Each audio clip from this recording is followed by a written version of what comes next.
how to turn your Facebook account into a page. Hi guys, welcome back to another tutorial. In this video I'll be showing you the ways to turn your Facebook account into a page. So then, to begin with, first thing first, check your internet connection and then update your application.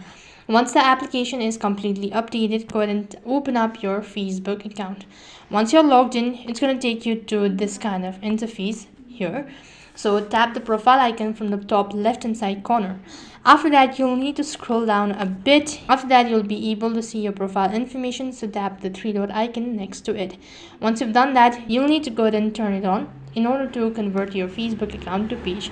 So tap the turn on button.